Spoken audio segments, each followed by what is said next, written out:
Welcome to Bruce Mackey's Library, our Degrassi readers, and anyone who might be new. This is a podcast where I, your host, Sierra, hello, hi, will be discussing any books that inspired Degrassi, as well as books in the Degrassi franchise, as well as books that people who were involved with Degrassi have gone on to write after their involvement with the show. And last time we were here, we discussed our inspiration for our library, our wonderfully queer librarian, Mr. Bruce Mackey.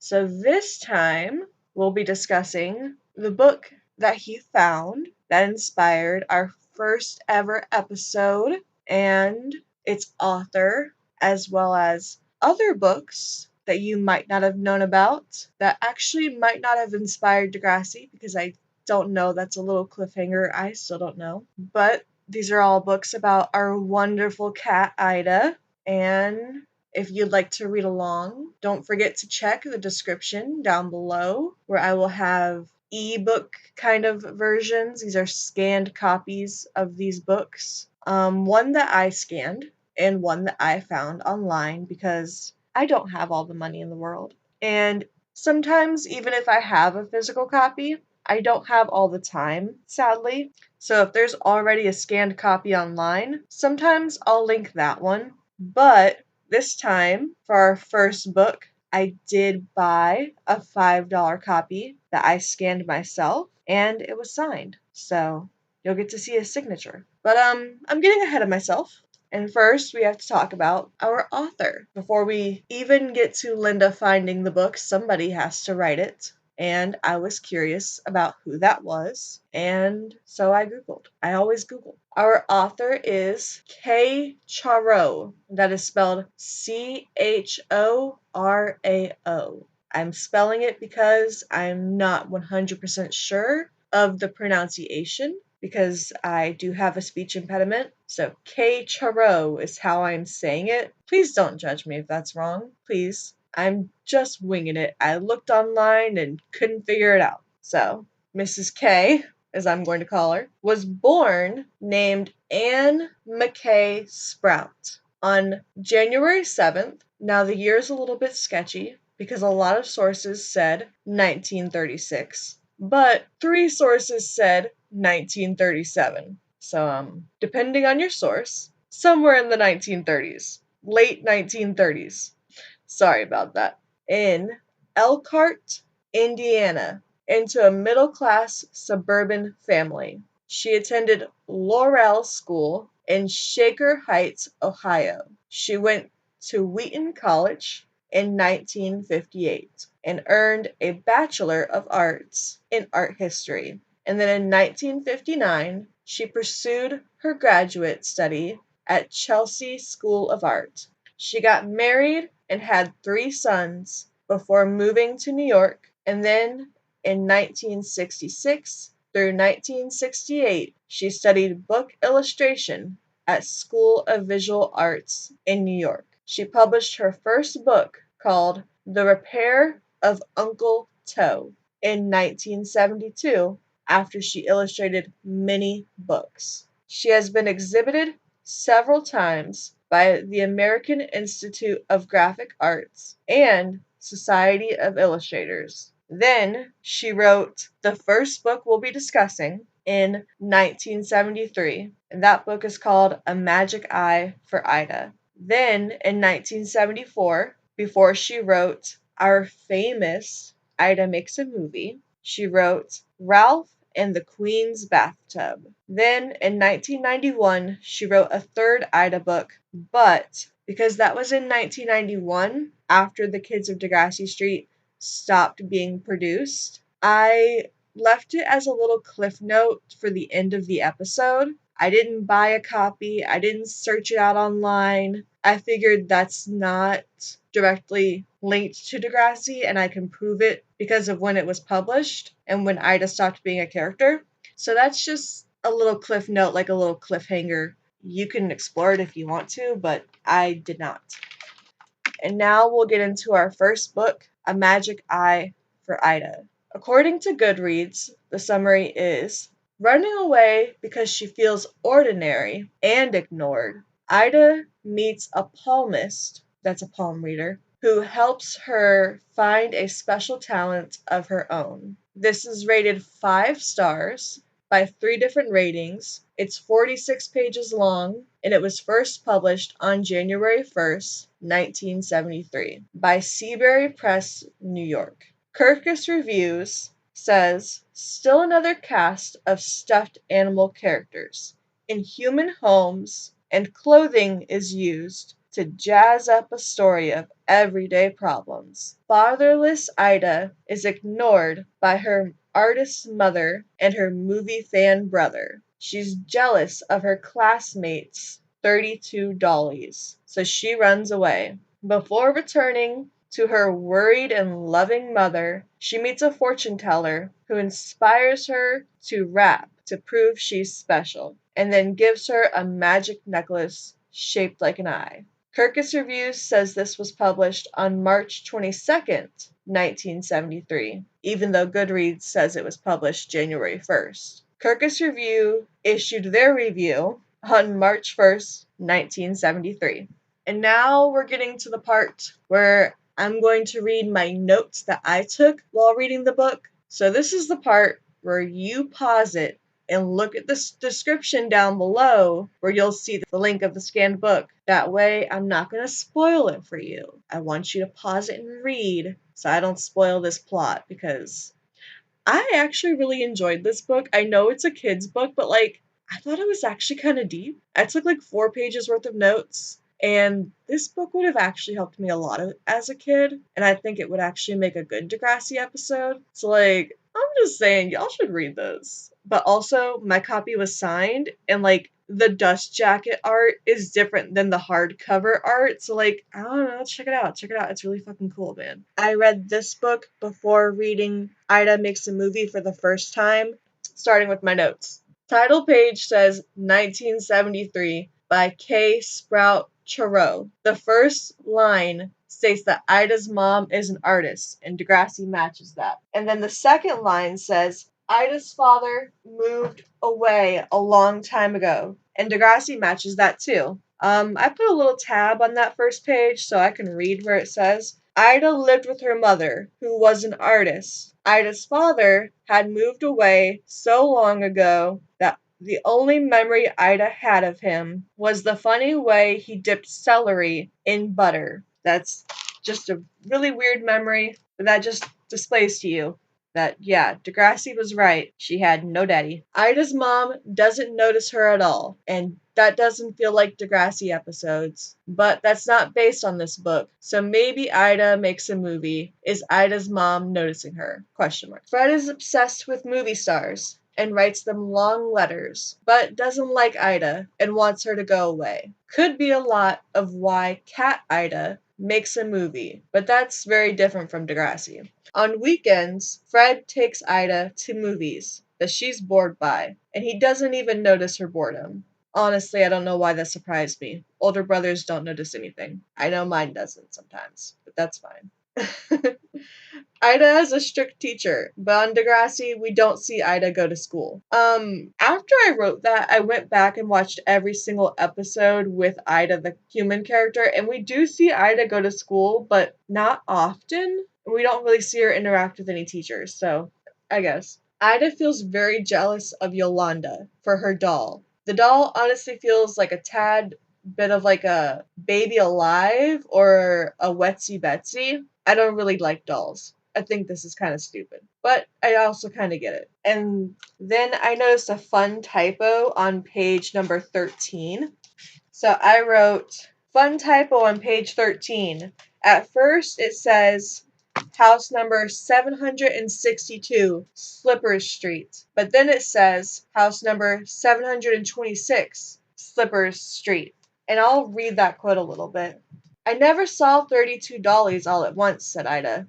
You would at 762 Slipperhouse Street, where I live, said Yolanda. She giggled and skipped away.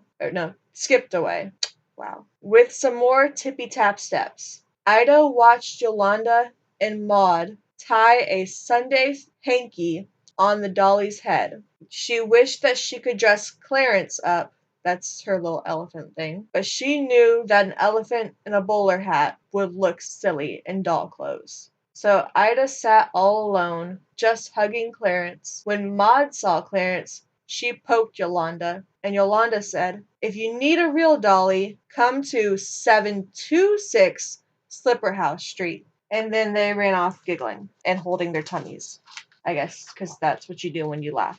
So at first I thought that was just a typo, but like later on I noticed that might be important, but I'm still not sure that might also just be a typo. Anyway, I wrote, Ida is very relatable as someone who gets bullied for not having things and then feels lonely. That's very Degrassi, but it never happens to human Ida.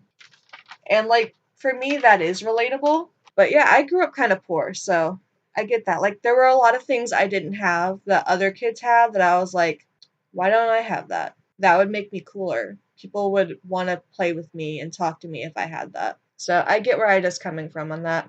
Ida wants a doll and goes to her mom and asks her for it. And her mom ignores her and tells her that there's pretzel rods in the cabinet. That's relatable.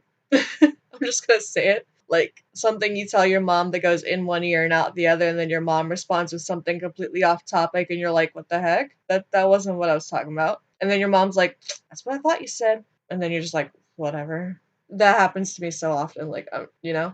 And then her brother Fred tells her to stop yelling, but doesn't tell her directly. Says, "Mom, tell her to stop yelling." So no one notices this young cat at her house. So she decides to run away. And in order to run away, she has to ride the elevator and then go ride the subway afterwards. All alone. And no one notices her there either. This is where I wrote that Ida was singing a lot. So when she's on the subway, I put a sticky note on this page. She sings. Here's the exact me reading the page. Ida rode the subway train uptown toward Slipperhouse Street. The train bumped and screeched over the tracks, but Ida smiled a little to herself and sang, "At Slipperhouse Street who will I meet? A whole bunch of dollies with shining new teeth." So no one on the subway noticed this little cat like singing this and just like relate this to a little kid. How did no one notice? It's a bit wild. And then that's when I kind of said, human Ida doesn't sing, so I'm curious to see if the singing crosses over to Ida makes a movie. And then I noticed, oh, maybe the typo was on purpose because Ida says, "I don't remember Yolanda's house number." So I was like, oh, maybe the typo was on purpose so Ida would get confused and then get lost. And then I was like, well, no, maybe Yolanda has like dyscalculia, like Liberty has dyscalculia and like gets the numbers confused. But we'll never know because unlike Degrassi, Ida is always the main character. So we don't get to know more about Yolanda, which I guess is fine. We're not supposed to like her. And then when the train reached Slipperhouse Street, Ida looked around and said, "I don't remember Yolanda's house number," she wailed. And a little old lady, said, "Are you lost, little girl?" Ida said, "I'm not telling," and ran away. And then she runs away into traffic where like all these other little kids are playing, and the kids bully her. So she runs away again, and that's when she runs into traffic and gets yelled at.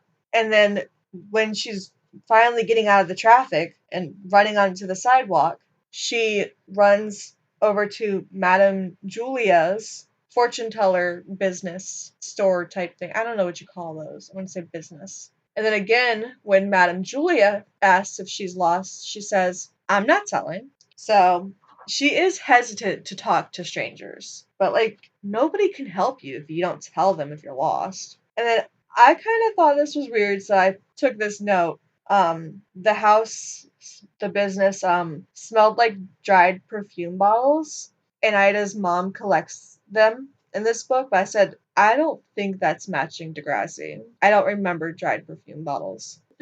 That's just like the smallest detail, and it could have matched Degrassi, and I just wouldn't have noticed, because like, who's gonna notice that? There's so much happening in the episode, but I don't know why I wrote that. A little silly, I guess. So then she thinks about running away from Madame Julia, but doesn't because Madame Julia offers to read her palm, and Ida doesn't know what that means. So it intrigued her. She stuck around to figure out what the heck that means. And I don't blame her, because I'm curious too. Madame Julia says Ida has bravery, curiosity, and a bit of a temper, as well as something special. But she doesn't say what the something special is, and apparently that's what Ida's palm tells her. Again, I don't know anything about palm reading, so I said, interesting. I'll Google to see how accurate this is to human palm reading. That makes me curious about Terry palm reading as well as human Ida and how she might display these characteristics. And then, oh, Madame Julia does this through her magic eyes. Air quotes around magic eyes.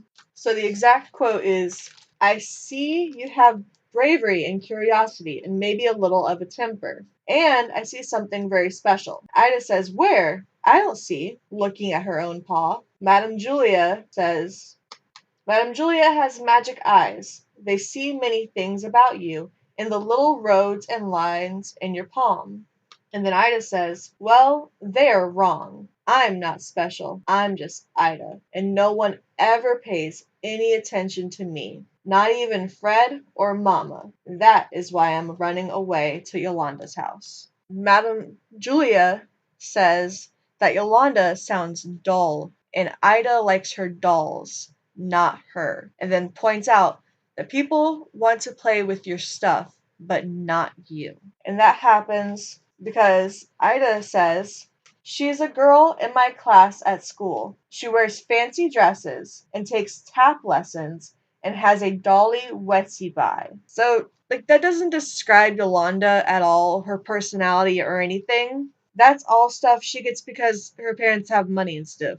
Like, if my parents had money, I could have taken tap lessons and had a dolly wetsy by. Doesn't make me cool at all. Just means I got stuff. So Madame Julia says, she sounds dull to me. And then Ida giggles and says, she has 32 storybook dollies. And then Madame Julia says, so you like Yolanda's dolls, not Yolanda. Ida says, but if Yolanda traded me a dolly for some tutti fruity gum, then kids would like me and play with me. And Julia says, you mean they would play with your dolly? Ida thought a minute. I guess you're right. And then Ida does a poem type rap thing, rhyming fish with dish, and glum with glum, and then glum with gum, and then paints with faints, and bore with snore. I'm not going to read the whole thing. I don't want to spoil the whole book. But yeah, they do a rap, and they dance, and they have some fun. So, Madame Julia thinks that Yolanda sounds dull, and Ida likes her dolls, not her, and points out that people want to play with your stuff, but not you. Madame Julia notices Ida for her rhyming songs, and they make music together. And then she says she finds her mom's paintings boring, and that doesn't track much in my Degrassi memory. Ida's something special seems to only be seen by Madame Julia due to her magic eye, because no one else has ever pointed it out before, and no one else she's ever met before has had a magic eye. But it's just her rhyming musical ability. So I feel like anybody could have seen it, but no one's ever pointed it out before, so it's like no one must have seen it before. And when you're a kid and you do something all the time, sometimes to you it doesn't feel special. Sadly, that's just kind of the truth. Sometimes you don't notice that something you do is special until someone tells you that it is. But you need someone to tell you that you're special, because otherwise you won't notice it. It's just kind of the truth. It's just sad. But anyway, Fred definitely noticed she was gone and thought she'd get in trouble for it, because Madame Julia helps her find her way back. And when they get back, Fred is sitting on top of the mailbox. They found Fred sitting on the mailbox, and Ida was glad to see him. He yelled, "You're going to get it, Ida," but he was glad to see her. Even so. So, yeah, that's how you respond to your sister running away. Truly, that's just real brother fashion right there. Madame Julia gave Ida the magic eye necklace. And then I wrote, I should Google these. It's true, I've never seen a magic eye necklace before, so again, I did Google it. I'll get to that. I'm vamping because I had to turn the page. They both thought she'd get in trouble. Fred doesn't want to hear where she went. He wants to see her get in trouble. Again, that's just true brother fashion, isn't it? She even says, "Look, Fred, I've got a magic eye," said Ida, skipping up the steps of her building. "Uh-huh," said Fred, but Ida could see he was really thinking, "She's going to get it." And Ida thought, "I'm going to get it. I'm going to get it." The thump thump of her mother's footsteps matched the thump in Ida's heart. So her mom was upset, but didn't punish her. She was curious about the magic eye necklace and wanted to hear all about it. And I am reading a little bit of this outside of the actual book, so there you go. "Ida, where have you been? I've been so worried," cried Ida's mother. She picked up Ida and squeezed her happily. "Please never run away again." "All right, but I've got a magic eye," whispered Ida. A magic eye for Ida. That's where I giggled, because that is the title of the book, and it was said in the thing. She said the thing. She said the thing. That's the gif. She said the thing. You know the gif. You've seen it. Anyway, tell us all about it. So Ida told Fred and Mama, and even Clarence, her little stuffed elephant. Honestly, this stuffed elephant looks like the elephant Bing Bong from Inside Out. So yeah, if you haven't looked at the book yet, go look at the book, because it looks like Bing Bong. Bing Bong, Bing Bong. Anyway. And they really listened, except for Clarence, whose ears were badly chewed from the days when Ida was cutting teeth. And that's where I took the note where I said, "Oh, Ida has pet worms?" Because in the book you can see there's a little thing that says pet worms. Makes me guess she is a real cat, but the reviews say she was a stuffed cat. She even mentions Ida teething and chewing on her teddy's ears. So I'm going to say that's a real cat. And then she goes to school the next day, and all the kids at school think the magic eye is too cool. Ida doesn't tell the kids about Madame Julia. It says, "The next day, Ida took her magic eye to school. Everyone pushed and shoved to be the first in line to see it. Madam Stumpy yelled, 'Keep the line tidy,' and Ida rhymed to herself, 'And your paws at your sidey,' and then Yolanda ripped her hanky in the scuffle. But as for Ida, she knew where a lady with real magic eyes lived, but she wouldn't tell anyone where." So, in conclusion, it feels like there's no real proof that the eye is magic. It could just be something that helped Ida find Madame Julia more credible as a stranger who believed in her, and then helped Ida believe in herself. This always makes me cry a little. I like this book. It's a good story with a lot of different elements that keep me on my toes. Ida is very relatable and adorable. I think this could translate easily into a Degrassi episode. And Degrassi matches this Ida pretty well. I'll do some more research on those magic eye necklaces and palm reading. That's the end of my notes on that. And now we're going to get to my sources on magic necklaces. I'm going to keep this short because we still have the actual famous book that Degrassi is factually inspired by, as well as a third book that's going to be the little cliffhanger. Remember that? And how the second book got made into Degrassi and all of that. So, here are my sources for magic necklaces, keeping it short. Based on happyjewelers.com, the magic eye necklaces are protection from evil eyes. They come from many different cultures, including Jewish, Buddhist, Muslim, and Christian societies. They're believed to protect from bad energy and can be worn on many forms of jewelry, such as bracelets, rings, and necklaces. They protect from evil stares and bad energy. They're called Nazars, which is Nazars. I'm not sure I'm pronouncing it correctly again, so that's why I'm spelling it. In the Old Testament, so Nazars in the Old Testament, they're common in Greece, Egypt, Iraq, Turkey, Morocco, Iran, Afghanistan, Lebanon, and Italy. There are 3 different kinds of evil eyes that they protect from. The first is unconscious, also known as unintending. The second is conscious. And the third is unseen. The third is the most dangerous because you cannot see it. There are different colors, but because this book is illustrated in black, white, and red, I am only going to read about the red ones because that's the one I believe she was wearing. If you want to know more about the other ones, the sources are down below. You can read along. So the red ones protect for energy, courage, and strength.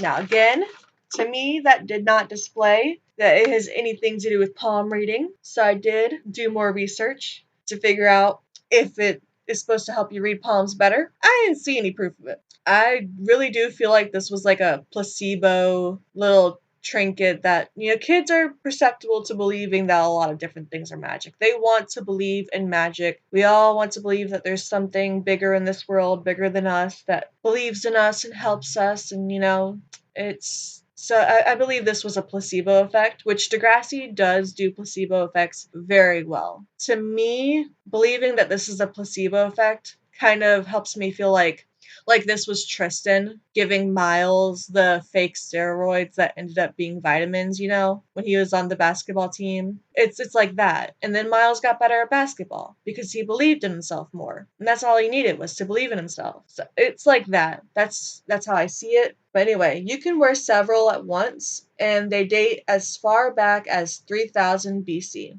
according to fortuneandframe.com. And now that we're done with that, we're going to get to our big, big, big book. Well, it's not that big.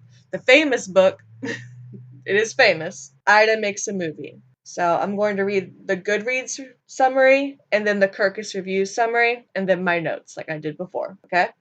According to Goodreads, Ida is troubled when the judges of a children's filmmaking contest award her movie first prize, but completely misinterpret the plot. This book is 46 pages long, was first published on January 1st, 1974. That's a whole year after A Magic Eye for Ida was published. And there are 3 ratings. The ratings total to 3.67 stars. There are 2 4-star ratings and 1 3-star rating. There's only 1 review, and it's for a 4-star rating. And it says, cute children's story that I learned weirdly inspired the kids of Degrassi, which eventually led to the Degrassi I know and love that Linda Schuyler created and produced. I will definitely read this to my nephews and my friends' kiddos. That was written by Allie Bunnell. I'm still not sure if I'm pronouncing the last name correctly, but again, I'm going to say Bunnell. Kirkus Reviews says that hip little cat, whose creativity was certified by a fortune teller in A Magic Eye for Ida, now has her eye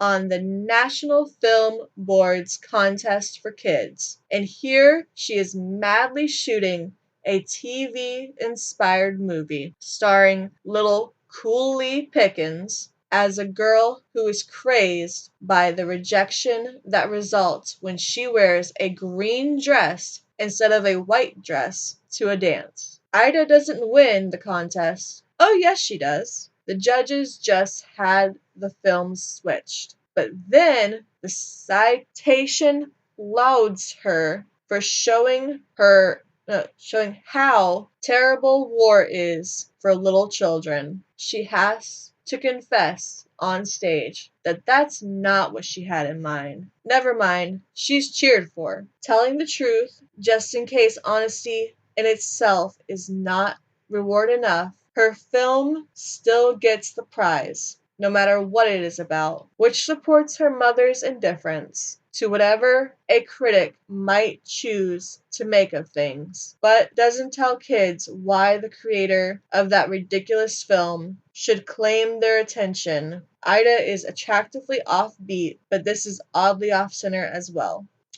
That's what Kirkus Reviews says. But they also thought that Cookie's name was Cooley, so I don't know. I disagree. But anyway, publishing date is September 16th, 1974, which is again not what Goodreads says. They said January 1st, 1974. Kirkus Reviews issued this on September 1st, 1974. And again, the publisher is Seabury, New York. Now, if you would like to pause this and go read the book, there is a archive.org copy. That's the copy I read because this book is like $88 on eBay. And it's just so expensive because again, it's famous. This is the famous one. So it's expensive. So yeah, go read the archive.org copy because that'll help you. And now I'm going to read my notes. so if you didn't pause and do that, this is where the spoilers are. Okay, my first note was, Kirkus Reviews was wrong. It is Cookie Pickens. That makes sense because Cookie is a character on Degrassi. Makes sense. Okay.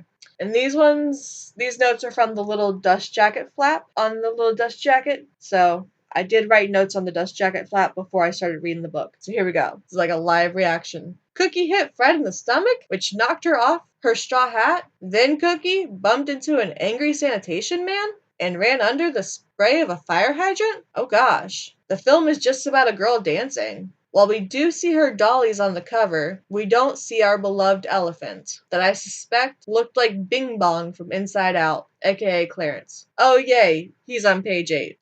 I really liked this elephant, okay? Ida still sings, but I have no memory of her singing on Degrassi. I'll have to rewatch the episode after this. Maybe I just blocked it out. She says Cookie is so young, she hardly counts. Okay, I love that she doesn't put the E in homemade. So it says homemade. This is on the level of human being that we see in the book version of Lisa Makes the Headlines. Very endearing and relatable. Wish I knew how other people felt about this. So yeah, that's from the homemade root beer popsicles that she made. She was selling them for 2 cents each, like a lemonade stand, but the sign, you know how kids mess things up. The sign forgot an E in home, so it says homemade. And yeah, that's just adorable. It's just adorable. I'll get to the Lisa Makes the Headlines thing when I get to that book. If you haven't read that book, oh, it's adorable. It's so adorable. That's the first Degrassi book I ever read, and that's why I fell in love with Degrassi books right there, because it said human being instead of human being, and that's exactly how it's said in the episode. And I'm like, it's adorable. It's a little Easter egg, a little adorable Easter egg, like a little tweet. Anyway, she steals Fred's binoculars and gets them all sticky from the root beer popsicles, and doesn't seem to be a real friend to Cookie. But instead, she says, I made 20 cents from Cookie. No, 24 cents from Cookie. And then Fred is the first to see the poster about the movie contest. Again, that is different from Degrassi because Fred wasn't even at the park. So, of course, he couldn't have been the first one to see the poster. So that's why I was like, interesting. Okay. Like, they aren't even at a park. The contest is for children age 12, like up to age 12. So I'm pretty sure Fred on Degrassi would be too old to enter, but that's just like a guess based on how old Ida's like 8, and then Fred looks way older than her to me. Like, I could be wrong. He could be like 10. I really don't know. The sign says, send films to National Film Board, Box 8 by July 7th. Fred doesn't believe they'll win, but also says it's not their first time making a movie. And I quote, we'd never win a contest. Besides, we always fight over who's going to pose and who's going to shoot. And besides that, our movies are always disasters, especially the ones you make. So the whole part where Ida's learning how to use a camera and like this is her first movie she's ever made, that's completely just Degrassi. She's made a movie before, according to the book Cat version. The camera was still left behind by her dad, but in a humidor, so in a cigar box.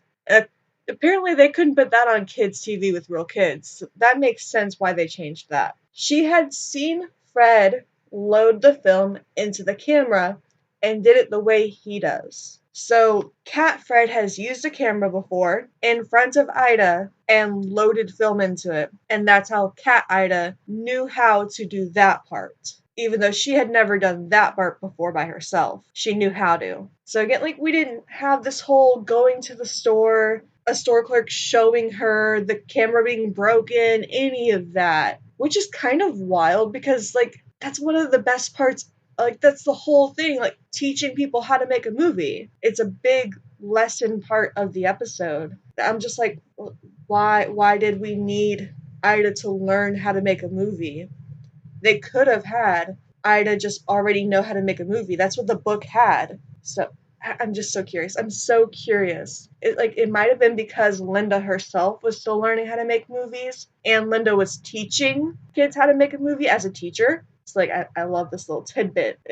I don't know why, I love it, okay? Cookie thought Ida was nuts and even said so, but Ida thought she was impressed still. I should have actually written down that quote because somebody else is borrowing the book on Archive right now, so I can't go back and tell you the exact quote. I'm so sorry. When Fred says they won't win, Ida says, "Don't pay any attention to him." And then Cookie says, "Boys are bad." I just thought it was adorable. So this movie is actually about the dance instead of the dance being a separate thing that Cookie wants to do. And here's the quote. "Now when I yell action, you dance," said Ida. So Cookie's dance was the whole 98% of the movie, basically. It's so opposite. I'll get into my thoughts about why later, but I just wanted to point that out. And then Ida's quote is, "You are a beautiful girl at a dance, but you were supposed to wear a white dress instead of a green one. So everyone is staring at you and saying, 'My, is she beautiful,' but so terrible for not wearing white." Cookie thinks it's silly. And for me, it kind of reminded me of a St. Patrick's Day kind of a deal. Because you're supposed to wear green, and if you don't, people are supposed to pinch you. And I've always thought that's kind of annoying. It's immature after a certain age. In my personal opinion, this is just my opinion. You can believe what you want. But I just, The dolls were the audience watching Cookie dance. Ida calls for Fred to help after giving Cookie a hat on her head. He didn't want to be in the movie, but he played Cookie's boyfriend and not like her anymore due to her green dress. The quote is, "You are Cookie's boyfriend, see? And you don't like her anymore because she wore the green dress. So you are going away forever. Cookie, you're mad at Fred." Ida put the old army hat on Fred, and then Cookie hit Fred in the stomach, and then Fred knocked Cookie's hat off, and then Cookie stuck her tongue out at him and started crying. So Ida did a cut. I thought that was interesting because, again, completely different. In the episode, Fred decides to wear the hat by himself, and Ida wants him to take it off because she thinks it looks dumb. So it's just it's interesting here. I don't know why they decided to change it, I guess, to cause a little friction fight thing in between brother and sister. I don't know, maybe. I have no idea. Anyway, up the street, someone opened a fire hydrant, which made a flow of water that picked up bits of paper and garbage. So Ida decided to grab plastic flowers and then put them in Cookie's hair, and she said, "Now, Cookie, everyone has gone away and left you, and you are mad and crazy. Run up the street to the water." Then Cookie bumps into a sanitation man while she's running, who was putting bed springs into a garbage truck. Then Cookie noticed him putting a bald doll into the truck and called him mean. Then Ida told her to run into the water, then fall down, and pretend to float away in the river. When she did, the plastic flowers were all over in the water, and Ida filmed a plastic poppy traveling down the gutter like a red boat before the film ran out. Ida thought it was brilliant, but Cookie was upset because she got dirty and wet. That night, she wrote a note for the judges to be sent in with her movie, saying, "Be nice to Cookie and me, 'cause we worked as hard as a bee. Fred says it's awful, but he's an old waffle. Sincerely yours, signed Ida." So yes, the rhyming does continue in this book, but we don't really see her rhyme on Degrassi. And I think that's just because this book is a cat and it's for younger aged kids than the Degrassi episode is, so maybe it just makes her more relatable if she's not rhyming. This is just a guess. She dreamed of what the prize would be, such as a rusty router pinball machine or a remote-controlled airplane. 2 weeks later, she received a letter saying, "Dear contestant, we are sorry to inform you that you are not the lucky entrant. Your film is enclosed.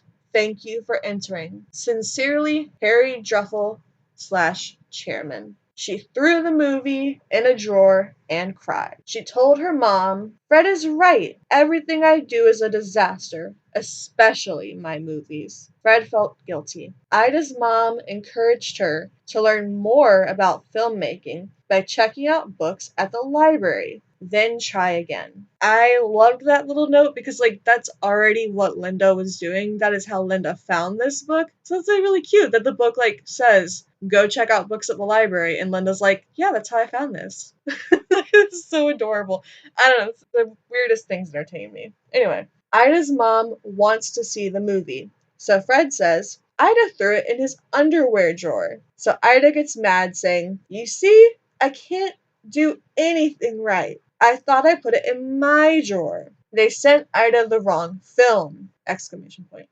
So Fred said, maybe they burned yours. Ida's mom called them after finding the number in the phone book. That's very different than the episode because in the episode, the number is on the letter that Ida lied about, like, losing in the wind. So, like, when Ida's mom's like, how are we going to call them? Ida's like, oh, I have the number right here. And then Ida's mom is like, didn't you say you lost the letter? Like, that's how they catch her in the lie. The whole, like, I don't know why I said they, but that's how she catches her in the lie. Turns out the only movie they have left is the winning movie. And it's Ida's. Ida's mom says it's something about war and dolls with toothpicks in their mouths and flowers in the gutter. And then Ida called them and told them she was the winner, but she didn't tell them it wasn't about war. The reward was a trip to the Mangana Beach Film Festival, which had a special section for children's films this year. This is just like a little interesting difference that's very small and explainable. Like, of course, they couldn't afford to fly out kids to any beach and they couldn't like afford to go to a beach to shoot. Maybe they didn't have a beach to shoot at all. I don't know about beaches in Canada. I mean, they probably exist, but like, I don't know. I don't even know where in Canada this was. Anyway, so like they couldn't afford to film the shooting, the plane, so whatever. Anyway, Harry and Ida's mom joined her while Fred stayed with a neighbor. Ida and her mom had to fly on an airplane to get there. They ate dinner off of a plastic cafeteria-like tray and had mints that were in envelopes.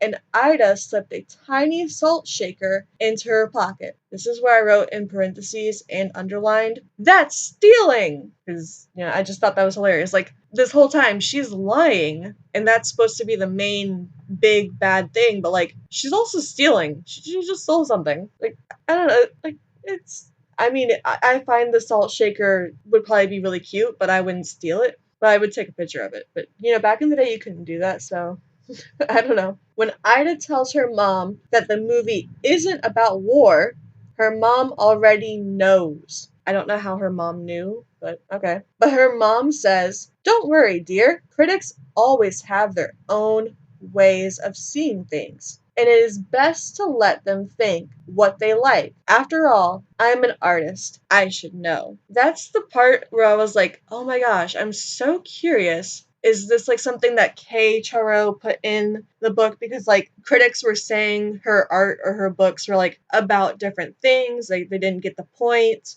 sometimes. And Kay was like, yeah, I know people aren't getting the point, but it's okay. Like maybe like I'm curious because I went online to see if I could find a blog about how Kay felt about the Degrassi episode that was based on this book, because like that's something I'm always curious about. Like, how do artists feel about how people interpret their art? Because I am an artist who interprets other people's art and people interpret my art, and it's a whole thing. And I'm always just like, I wonder, how do artists feel? Because I know how I feel. Like, how do other people feel? I'm sensitive.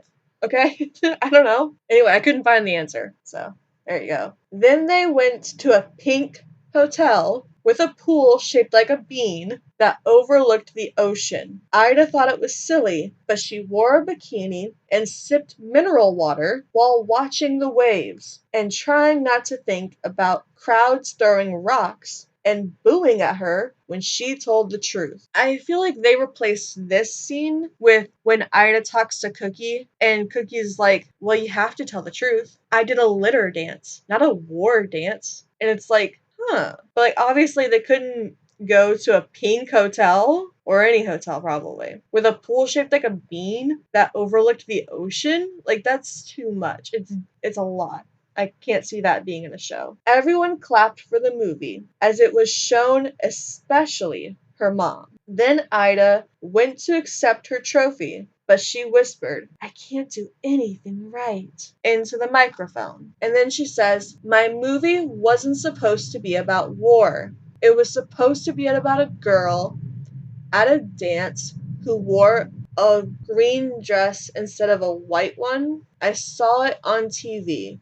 My brother Fred made me watch it instead of Curly Opossum's Neighborhood. I think this is interesting because, like, obviously they couldn't just have Ida on Degrassi imitating a movie she saw on TV. Like, there would be no real stakes in why she was passionate about it, but also just, like, that loses all of the intrigue. But I feel like you could have still had Ida make a movie about a girl wearing the wrong thing and getting bullied for it, just because, like, that in and of itself is impactful and important. Like, people wear the wrong, like, air quotes, the wrong brand of clothes all the time and get bullied for it, just because it's not like the popular brand or what people are wearing that make them cool or whatever. Like, you know, the trends that you're supposed to follow. And that's kind of what the last book was about. Like, her not having the right dollies is why she gets bullied. So I feel like you didn't need to add in that she was imitating a movie she saw on TV that she didn't want to see. Like, she could have done the movie about not following the trends and getting bullied. Ida had already experienced that in the last book, and it would have been something more impactful. But like, also Degrassi could have done someone getting bullied for wearing the wrong thing. I feel like it would have been just fine. Anyway, a few people snickered, but the announcer yelled, 3 cheers for a young lady who knows how to tell the truth. Then the audience cheers, they did the hip hip hooray thing. And her mom is proud, but Harry, because he didn't actually announce it, he was just like the chairman, Harry doesn't know what to do. So Ida goes back to her mom. Harry tells her to come back on stage. He says, come back, young lady. Your movie was judged the best, no matter what it was all about. This statue belongs to you. See, I feel like that's a little bit different because Ida doesn't go all the way back to her mom in the episode of Degrassi, and the announcer doesn't talk to a judge to like decide whether or not if she actually wins. The announcer just says, no, you're still the winner, and it's based on merit. But like, this one's just like, what? You won. You did win. So here you go. Her dress still felt prickly, so it was probably a bad dress. Yeah, in the book, she supposedly thought that the dress felt itchy because she wasn't telling the truth. So that was why she decided to tell the truth. But then her dress was still itchy. So I was like, it's probably just a bad dress. It doesn't really make much sense, but okay. But she whispered to herself, she is my golden lady. I'll name her Delicious Sadie. And she did. So the rhyming is still a thing, even about the statue. And then, this is the last note, the back cover dust jacket flap includes 2 reviews for A Magic Eye for Ida. One from School Library Journal for the best books of the year in 1973. That states, Ida's poet soul leads her more distinction than owning a Dolly Wetsy by. This book can be read independently with ease. The illustrations are funny and perceptive, the emotions and situations real, and the values presented are the best. Creativity beats materialism, and it's even more fun the second time around. The second review is from the reading teacher from October 1973, stating, black and white line drawings with red highlights beautifully portray the moods and personalities of the unique animal characters, intricately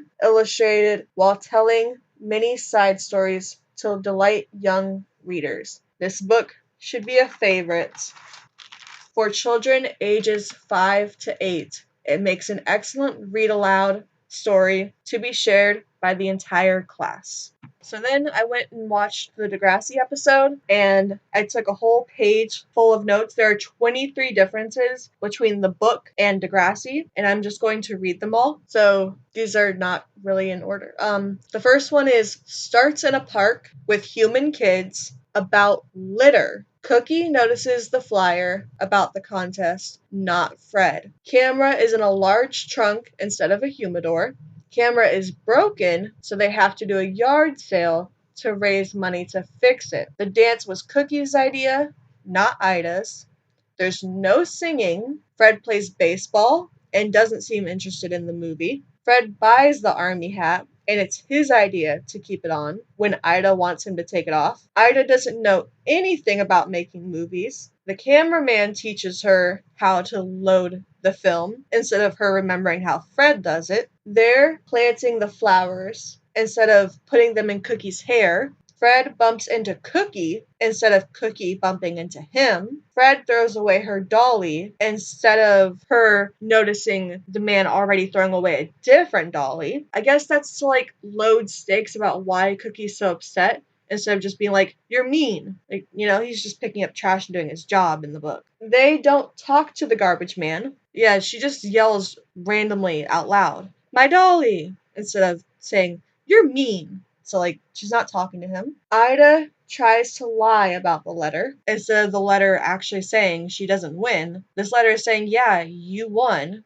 but also states that the movie's about war. I don't know why she had to lie. Her mom could have actually, her mom does believe this movie's about war. So she didn't need to lie and say, I lost the letter. Her mom believes the letter and says, yeah, it's about war. No plane ride or fancy hotel. Cookie is the one who helps Ida decide what to do instead of her mom telling her it's okay to lie. I get that difference.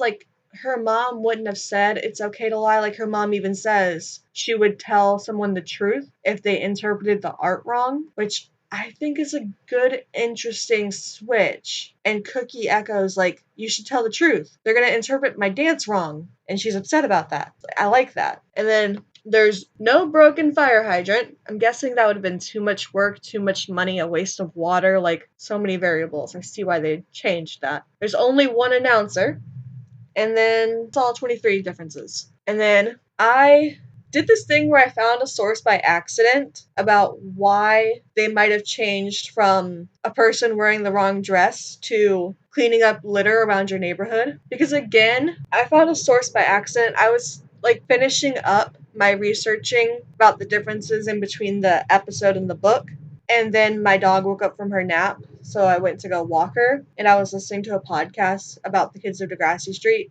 I was still in a Degrassi mood, but I was specifically in a Kids of Degrassi Street mood, so I was searching for a Degrassi podcast about that series, and I found one about Ida Makes a Movie, so I just listened to it randomly, and it kind of revealed the atmosphere, because these are Canadians who are of an older generation than my own, around the actual time that this was made. So the podcast is called Narbos and Broomheads. And around minute 17, episode 56, I went back and listened and read the transcript because I love when they transcript podcasts. So I have exact quotes. Too bad I didn't label who the heck said it. Okay, sorry. The quote is, if you'll remember, Alan, when we were kids, Winnipeg got a reputation for being a really dirty city, and people would litter all over the freaking place. And the city did a very concerted effort of an advertising campaign called Take Pride Winnipeg. They put a lot of money into advertising it and putting garbage receptacles on every corner downtown. So there'd be no excuses, and they did a really good job cleaning up. And then around minute 18, second 53, not episode, my gosh. So a very Manitoba thing, by the way. I think it's very much strictly a Manitoba thing. Does anybody know what an orbit is? They were receptacles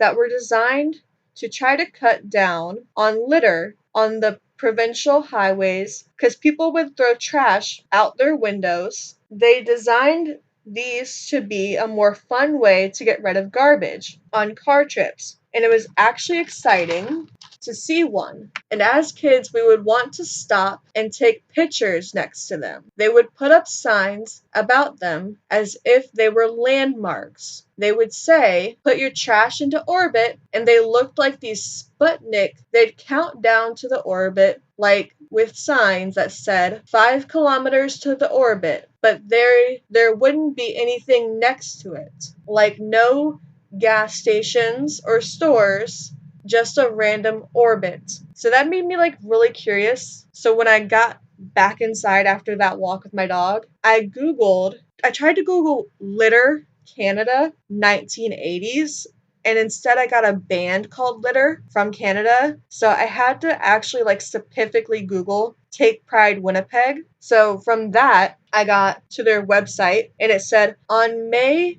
10th, 1989, a program to enhance the overall beauty of the city. And then I wrote, technically not helpful, because this episode is from 1979, so this was 10 years after the episode came out. So I just randomly decided to like Google orbits instead to see exactly when those came out. And now I have 2.5 notes on orbit trash cans that are actually more around the right time, but he was right. They are specifically a Manitoba thing. And listen, I've never been to Canada, okay? I know we're all shocked here. I know we're all like grasping. Like, what? You never been to Canada? No, okay? Was born in New York. So like I was born 15 minutes away from the Canada border, but I've never actually been to Canada. So okay, I don't know if Degrassi Street Park is part of Manitoba.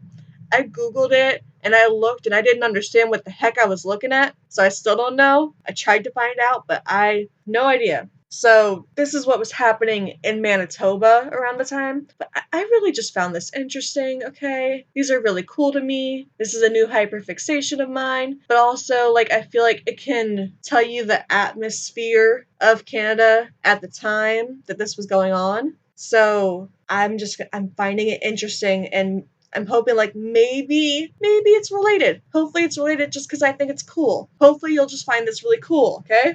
In 1965, the Manitoba government launched this program intended to combat the growing litter problem on highways. They were large, white, eye-catching spheres mounted on black metal stands that resembled a Sputnik satellite, because the space race was all over the news at the time. The Soviet Union's launch of Sputnik number 1 was in 1957, so less than 10 years earlier than this program started. I think, to be exact, it was like 9 years earlier. And that was the first human-made object to orbit the Earth. These trash cans were made out of fiberglass with 16-inch openings, so you could easily reach your hand through your car window and dump your trash. Each orbit was set back from the shoulder so cars could safely pull over. Highway signs would signal an upcoming opportunity to, and I quote, put your trash into orbit, with a countdown sign every minute starting from 10, and then the final 10 seconds as well. And a quote from the article said, you could almost hear that NASA voice counting down. And then they have like the seconds counting out, and you're supposed to 10, 9, 8, like that. I'm probably not doing it right, but you know. The program began with 10 orbits set along the Trans-Canada Highway, but it was an immediate hit, and more were soon added to the highways around the province. The success of the orbit trash cans has prompted the province to order 100 more of these unique garbage cans, said the Rivers Banner newspaper on October 14th, 1965. By 1969, which is 10 years before the episode of Degrassi was published, put out, premiered, I don't know the word, 10 years before that, there were 120 orbits, which cost about $150 each, according to Winnipeg free press that year. At its peak in the mid 1970s, so around the time the episode was put out, the program had 150 orbits. Parents relate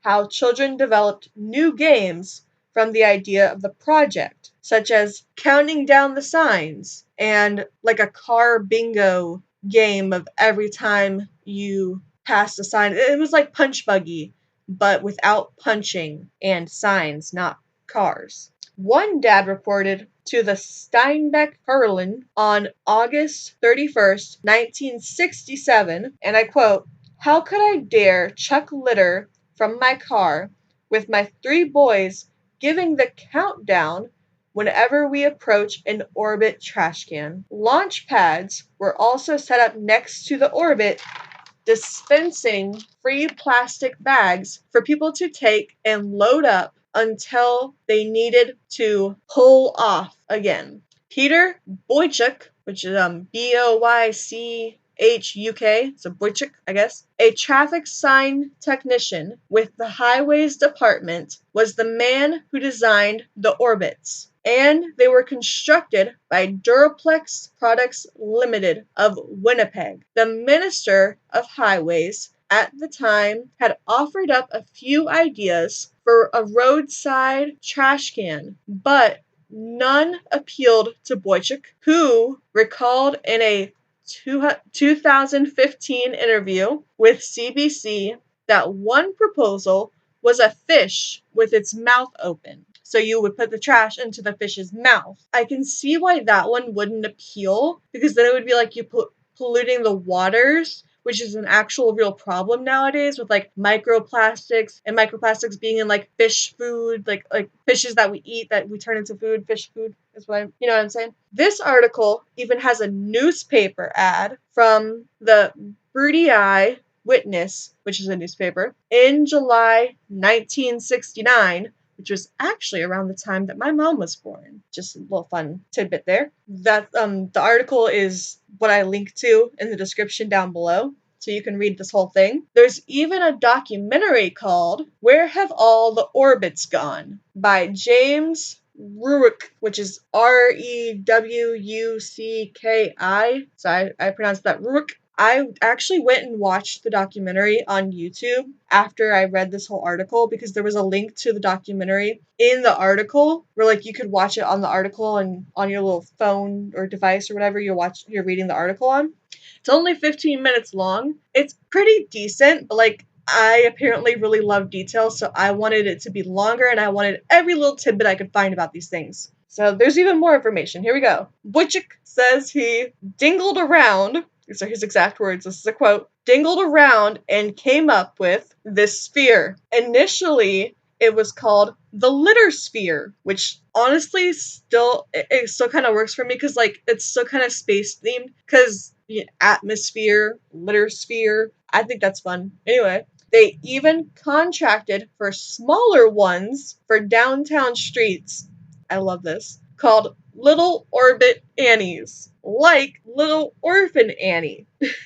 Each unit was anchored to a heavy metal stand that was bolted into concrete and buried into the ground. Wojcik said, "We didn't want people picking them up out of the ground and taking them home," which is funny because this whole article is about somebody who found an orbit after the program was over and put it in his yard next to his home. So I love that. In 1968, on Halloween, an orbit on Highway 7 was set ablaze, according to Stonewall, Arcus, and Talon Times. A month after that, on a cold morning on a highway, so it was like snowing, a highway department supervisor spotted smoke coming from one on a Trans-Canada highway, and when he went to put it out, he noticed 2 men curled up inside the 4-foot-wide bowl. One was hiding a rolled-up newspaper lit like a torch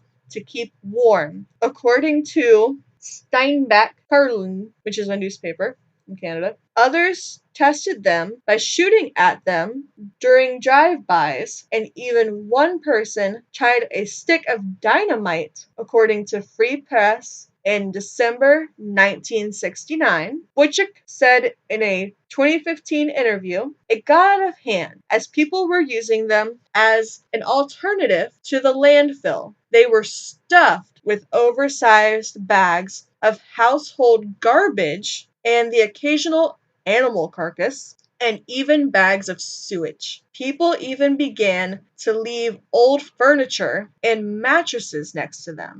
Hey there, it's Editing Sierra here. Just to let you know, I realized at this point why I was so intrigued by the Orbit trash cans. It's because I live by a dumpster, and people all the time are leaving big piles of trash that won't fit in the dumpster just next to it. And contractually, dump truck divers are not allowed to get out of their dump truck and pick that stuff up and put it in the dumpster and then dump again. They're just not allowed. So it's really annoying that stuff just sits out there for forever. People also like to cut through my yard to get to the dumpster, and they'll have like leaking trash bags and stuff.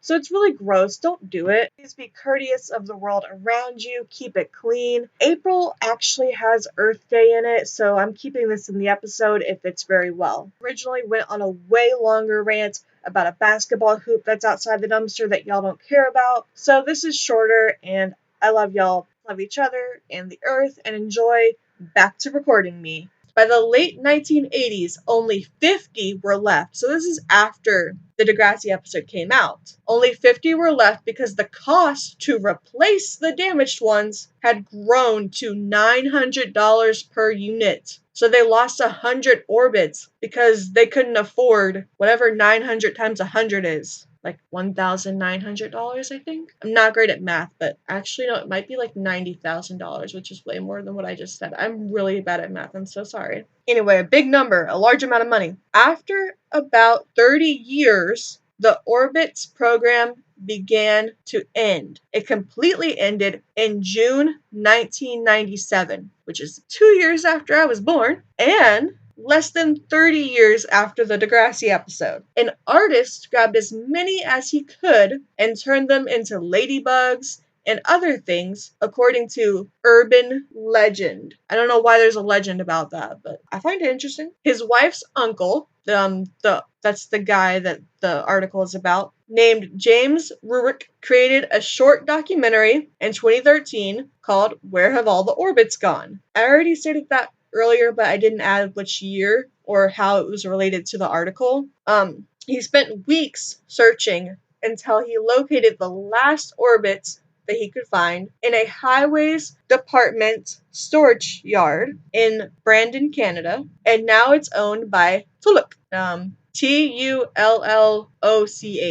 So I'm saying Tulloch. I don't actually know. I'm so sorry. Several of them were advertised for sale at an auction in Brandon in 2001. 2001 is actually when TNG started. So I'm just adding context. And there are anecdotal stories, I don't know how to say that, about them being turned into fire pits and obstacles in mini golf courses. Really interesting. So if you go to a mini golf course in Canada, you might see an Orbit trash can if you think this is interesting at all. Tulloch will turn his into a flower planter to put over his water valve to keep it from being run over by a lawnmower again. He's going to fill it with galaxy wave petunias or cosmos, so it looks like a comet, so it doesn't look like a garbage can. He says the reaction has been universally great when people recognize it. Their eyes light up and they almost swoon. Everybody loves it in the neighborhood, but they're happy it's not in their yard. Article even has paperwork from the department provincial secretary, room 137, legislative building at its end. So again, I'm going to highly recommend you check out that article. And that's the end of the Orbit trash can story, according to my notes. And now we're going to go to how did it go from a book to a TV show. So that research starts with Stephen Stohn's autobiography called Whatever It Takes. I read the ebook version on a library app, so there's not a link to this down below. I'm not going to be providing links to still in print books. I just feel like that's illegal probably, but also I don't want to take money away from these wonderful authors if their books are still in print. Anyway, I read the ebook version, so my page numbers might be different, but for the ebook version on the Hoopla library app on my phone, it starts on page 17. The quote is, "I stared out the window and recalled the day 35 years earlier when, as a newly minted entertainment lawyer, I had first met my future wife, Linda Schuyler. It was a quick meeting, made quicker by the advice I had given her. Don't hire me." She was holding a small book entitled Ida Makes a Movie, and she wanted to buy the rights to turn it into a short television film. The book was out of print, and I suggested that buying the rights should be very straightforward. However, if lawyers got involved, it could get unnecessarily complicated. And I quote, he says, "Here's a form for an assignment of all audiovisual rights of whatsoever nature or kind, now or hereafter, known in perpetuity throughout the universe." I said, "As a young lawyer, I couldn't help talking in legal mumbo jumbo," he put in parentheses. And then I quote again, "Take it yourself to the publisher in New York. After them a small cash payment," it's probably supposed to be after then, my bad, "a small cash payment and see what happens." I added that by the time I opened a file for her and issued a bill, the internal cost would be greater than any fee I would charge for the small time involved. So my advice was free. I didn't hear from her again for several years. She had indeed traveled to New York to meet with the publisher. Her small payment was accepted, and then she scrounged $5,000 from family, friends, and her partner, Kit Hood, then proceeded to make the film. And now I'm going to read from Linda's book, which I actually had a physical copy of, so the page numbers are the physical hard copy. This is the book Mother of All Degrassi. Page number 54 through page 57 says, "When I was teaching, Bruce, as the school librarian, had his own budget and the freedom to order all sorts of books. Knowing my fascination with the media, Bruce ordered anything with the word film, movie, or media in the title. One day, he walked into my class and said, 'Guess we'll put this one on the library babysitting shelf.' He was holding an illustrated book called Ida Makes a Movie, meant for much younger children. It featured a large furry cat as a single mom with a feisty young kitten daughter who wanted to make a movie. I said, 'Hold on a second. I like this story.' And I did. It wasn't because of the cats, but the story of a young girl who wanted to make a movie and persevered despite interference from her brother and the next door neighbor. Ida had a story she wanted to tell and was determined to make it happen. I thought this could make a cute short children's film, but didn't know the legalities to obtain the rights. Through our friends Deepak, that's Deepak, Deepak, I don't know, and Sue, I'd heard about a young entertainment lawyer named Stephen Stohn, who had recently called to the bar, not like an alcohol bar, like the lawyer test, the bar. I booked a meeting at Miller and Charlton with Mr. J. Stephen Stohn, barrister. His office was small and his desk was covered with a mad array of legal documents and books. He looked up from my copy of Ida Makes a Movie and handed it back to me. His soft gray eyes met my intense stare, and he said, "You don't need me." So I said, "Okay, thank you.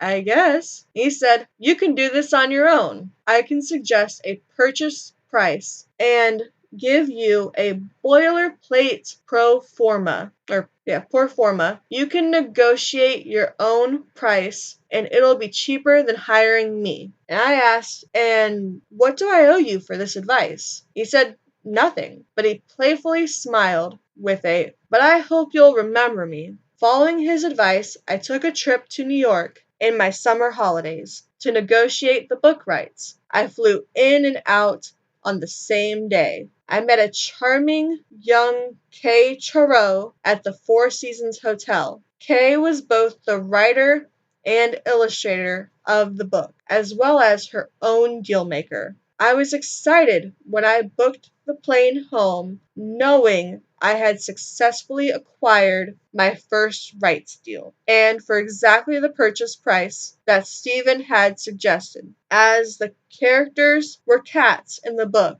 I thought we could make a lovely animated children's film. We had a meeting with our potential distributor, Bob Vale, at Magic Lantern, who advised us not to go the animated route due to an oversaturated market. The market needed good live action scripted, so we tried that. Our writer, Amy Jo Cooper, originally applied to be a receptionist slash assistant. I wanted the book for the core elements of a feisty girl raised by a single mom in a lower middle class area. She wins the prize for the wrong reasons. Will she still accept it? We had great basic material, but we wanted to raise the stakes and sympathize with Ida, as well as her intentions of the movie that she chose to make. In the book,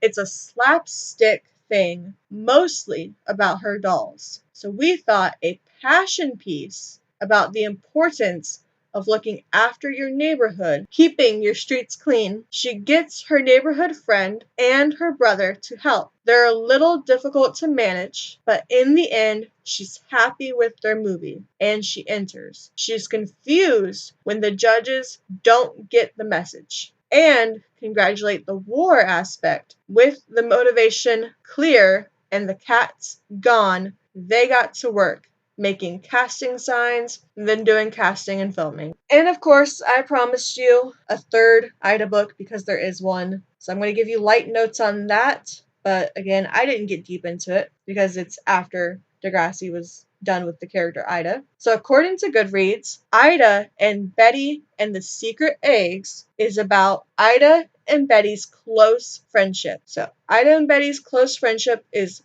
further solidified by their discovery of a bird's nest with 4 perfect blue eggs in it. But the arrival of Lucinda, her sudden closeness to Betty, nearly destroys that bond. This is 32 pages long, published on March 18th, 1991 by Clairon Books. It has 3 ratings. One is 5-star, one is 4-star, and one is 3-star. The overall rating is 4 stars, and there's one review from Libby Beckberg, and it says, "This was a good book. It is about Ida, who's a kitten, and her good friend Betty. She's also a kitten. There's found some secret eggs in a tree, and then a robin is looking after the light blue eggs until they hatch. Ida's mom starts calling her still eggs, and she laughed, and Betty laughed. Will the eggs hatch? Question mark. I suggest that you read the book and find out."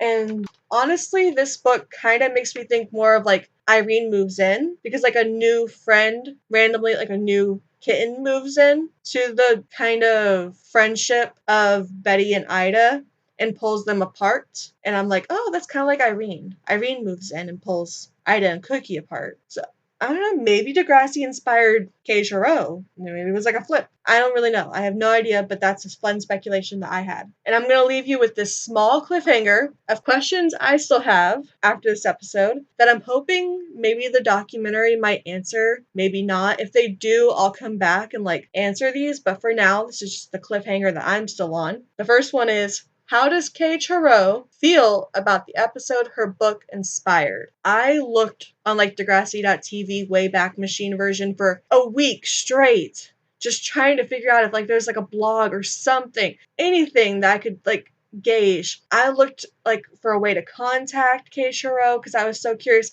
Couldn't find a way to contact her. She's not on social media. I can get why, but I'm so curious. Anyway, and my second question was, has Linda read either one of the other Ida the Cat books? Couldn't find the answer to that, but and if so, have they inspired her to do anything else? Because like honestly, A Magic Eye for Ida reminded me of Terry, and as I just said, the third Ida book kind of reminded me of Irene Moves In, but the Irene Moves In episode came out before that book was published, so like it can't have inspired that. But I'm just a curious person, okay? So anyway, that's the end of that episode. That's Ida the Cat. And next time we'll get into the actual first book in the Degrassi franchise from the kids of Degrassi Street, and that book is Casey Draws the Line. Hey there again, Editing Sierra again, to let you know that even though I said Casey Draws the Line here, I was actually wrong because I was going by the list of books in the BLT character book, but actually according to the Lumiere publishing website, it's either supposed to be Griff Makes a Date or Lisa Makes the Headlines since they were both published on the same day. But because I mentioned Lisa Makes the Headlines in this episode, and it's the first Degrassi book that I ever read, I decided by myself that that's the book I'll be doing next. Next time this comes up, which will be very soon, I will post a poll on my Instagram story to let y'all vote on the book that I do next. I noticed this because I started researching for Casey Draws the Line while I was editing this episode, and it helped me realize my error as well as how often the books were published on the same date. Next time this happens, there will be a poll in my Instagram story so y'all can help me vote on which book to do first. Thank you. Now back to recording, Sierra, which you'll know is actually not the first or second episode of The Kids of Degrassi Street. So that's why I'm going in this chronological order of books, so you can see why I'm so curious about why they chose this order for publishing, which is a lot of the inspiration behind this podcast. So, anyway, come back for that. And as always, if you want to find me on the social medias, I am Sierra Lucy 05 everywhere that I am, which is like Instagram, TikTok, Redbubble, Etsy. If you can't find me on something, I'm just not there. Anyway, come back next time and check out our book at our library. Love you, Panthers. Bye.